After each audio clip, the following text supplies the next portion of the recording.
Assalamualaikum dan salam sejahtera.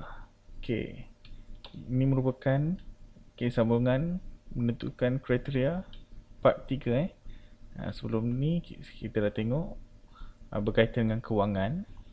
Okey, untuk kali ni kita tengok berkaitan dengan markah. Okey, yang diguna pakai di sekolah. Okey, cikgu guna pakai benda ni. Okey. So, jadual semua saya dah siap. Kita just nak masukkan grade sahaja. Okay, jumlah markah purata ni kita dah belajar daripada video-video sebelum ni. Okay, so kita tengok pada grade dahulu. Okay, kalau secara basicnya yang markah ni kita boleh gunakan formula if. Okay, kita boleh guna formula if. Tapi bila melibatkan banyak sangat data ataupun kriteria, if ni macam leceh kita nak buat. Okay, so ada alternatif yang kita nak gunakan selain pada if. Okay, janji ada jadual yang tersusun dan teratur. Okay, sebagai contoh saya dah susun jadual grade. Okay, ada markah and then grade. Okay, so kita nak bawa, kita nak import grade ni berdasarkan markah masuk ke dalam ruangan yang disediakan. Okay, so dekat sini kita tengok macam mana nak buat. Okay, aktifkan simbol formula iaitu sama dengan. Okay, so dekat sini kita akan merujuk dengan jadual. Okay, kita akan berdasarkan jadual ni kita tengok bacaan data je secara menegak. Okay, 035 EDCBA ni secara menegak. So bila menegak dalam Excel dia ada, kalau macam Word, PowerPoint dia ada portrait dengan landscape. Okay, dia punya bacaan dia. Tapi untuk Excel kita ada vertical, vertical dan horizontal. Okay, vertical ni untuk menegak, horizontal ni untuk bacaan secara melintang. Okay, so yang ni kita guna vertical. Okay, kita type V. Okay, V ni untuk vertical. So dekat sini ada V lookup. So lookup ni maksud ni kalau ada jadual sesuai kita nak guna pakai. Okay, so sama dengan V lookup. Okay, so lookup value ni kita nak uji apa? Kita nak tengok kita punya markah subjek. So kita klik pada markah subjek ni kat sebelah dia, koma. Okay, so dia akan masuk table array.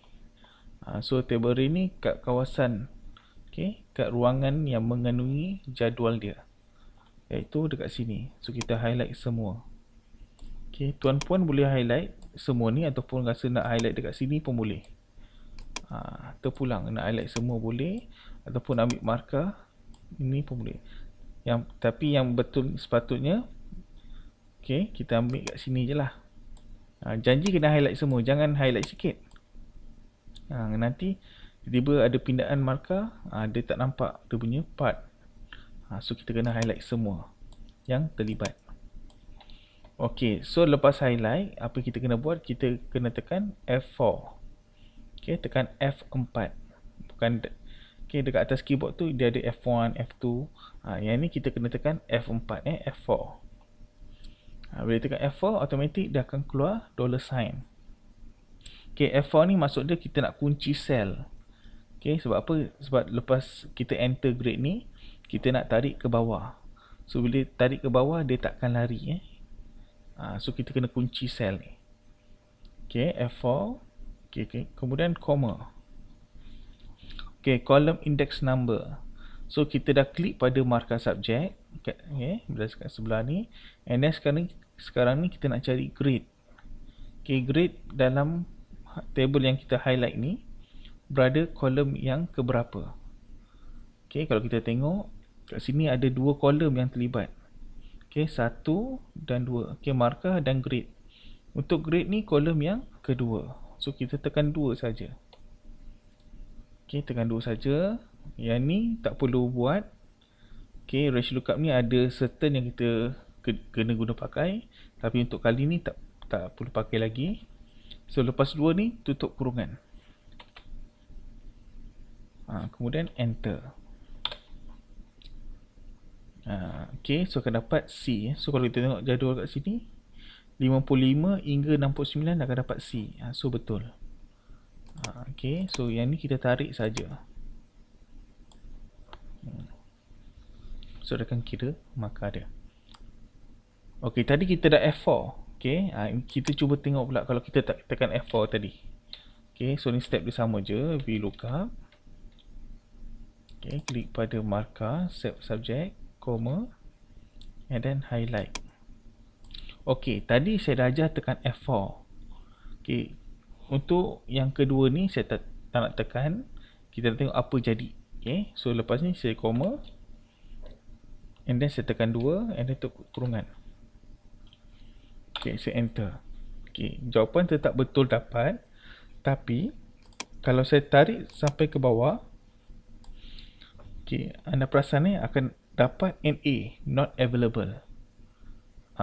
Okay, maknanya ada error dekat sini. So kalau saya double klik kat jawapan paling atas kali ni, saya double klik balik nak tengok dia punya formula. Merah ni maintain, tak bergerak. Okay, tapi kalau saya ambil NA kat belah bawah sikit ni, nampak tak? Dia bergerak. So dia tak tahu kat mana jadual markah tu. Sebab tu kita kena tekan F4. Pentingnya tekan F4 ni sebab dia tak nak bagi pergerakan sel. Okay, so saya edit balik dekat atas kali ni. So saya highlight warna merah, and then saya tekan F4, and then OK, enter, and then saya double click ataupun tarik balik dia punya bucu ni. So dia akan betulkan balik situasi. So kena hati-hati. Ada masa kita kena tekan F4, ada masa tak perlu. Kalau melibatkan tarik, memang kita kena tekan F4. Kalau tuan-puan buat satu-satu tadi, VLOOKUP, tak perlu tekan tak apa. Tapi yang melibatkan tarik ni memang kena tekan.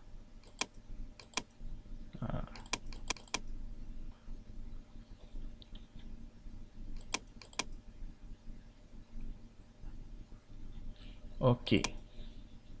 So untuk jumlah markah. Okey, sebelum ni saya ada ajar kalau kita highlight semua and then tekan alternate sama dengan. Betul, boleh dapat. Tapi kena hati-hati. Okey, sebab apa? Kalau tiba-tiba ada mungkin ada orang lain nak sabotage kita, dia letaklah kat sini grade ni dia letak 100. Automatik jumlah markah ni akan berubah. Situ bahayanya kalau kita main alternate sama dengan semua kawasan ni. Okay. So untuk situasi macam ni, saya prefer, saya suggest kita buat sama dengan, kita guna tambah biasa je, iaitu sama dengan sum. Okay. Klik pada subjek yang pertama, comma, and then subjek yang kedua, settle. Ada dua number saja, and then tutup kurungan. Okay, and then enter. So kalau tarik, tetap dapat jawapan dia. Okay. Ataupun kalau rasa tak nak guna sum, ada cara lain juga. Kita gunakan sama dengan, klik pada subjek yang pertama and then tambah subjek yang kedua pun boleh. Ini kaedah normal matematik.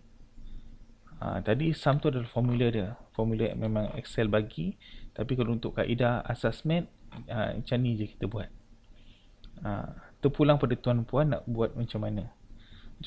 Jawapan tetap akan dapat. Kita tarik je sampai bawah. Okey, untuk purata subjek.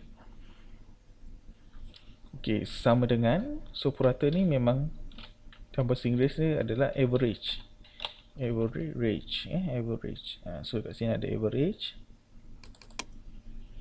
Okey, so number 1, so kita klik pada subjek 1. Okey, comma, subjek 2. So lepas klik pada subjek 2 ni, yang ni jangan tekan koma pula. Kalau tengok koma ni, dia akan jadi jawapan yang lain. Jawapan salah. Dia consider dia ada 3 nombor. Okay, dia akan anggap ada 3 nombor. So pastikan lepas klik subjek kedua ni, terus tutup kurungan. Okay, and then enter. So akan dapat 51.5. Kalau rasa tak percaya betul ke jawapan dia, kita klik pada subjek 1. Control jangan lepaskan. Okay, control kat keyboard tu jangan lepaskan. Klik pada subjek 2. So dekat bawah ni tuan-puan boleh tengok average 51.5. Sama tak dengan jawapan di atas? Kalau sama, betul lah tu. Okay. So dekat 51.5 ni, double klik je. So dia akan kira untuk nilai yang seterusnya. Okay. Okay, kita tengok next criteria. Okay, yang ni saya besarkan sikit. Okay, kalau tuan-puan perasan, okay, kalau tiba-tiba tuan-puan buat kerja, tiba-tiba perasan apa ni, simbol hashtag ni, hash bukan hashtag, dia hash. Ni maksudnya adalah ruangan yang kecil. Tuan-puan just besarkan sel dia. So akan nampak jumlah. Okay, ataupun nampak punya data lah. Dia bukan rosak. Dia bukan ada error. Dia just ruangan sempit saja. So kita kena besarkan sendiri. Okay. So kat sini saya nak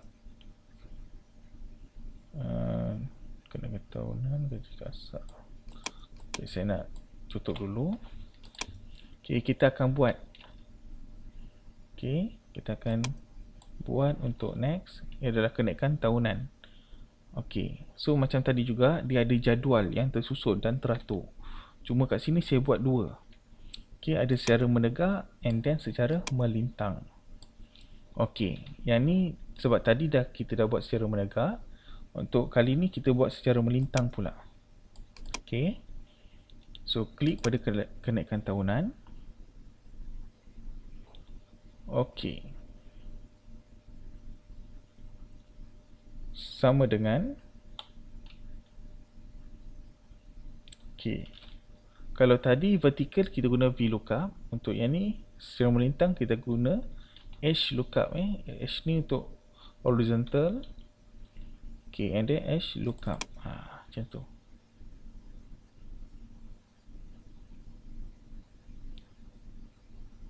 Okay. So and then kita klik pada lookup value ni. Kita nak tengok sebab dalam jadual ni ada grade. Okay, so kita nak akan lookup value ni, kita klik pada grade. Okay, tutup kurung, tutup kurungan, koma dahulu. Cepat sangat tutup kurungan. So koma. Okay, table array ni sama juga, kita highlight semua ni. Okay, terpulang nak highlight sini boleh, nak highlight semua pun boleh. Terpulang. Tapi yang pastinya lepas highlight ni tolong tekan F4. Okay, F4.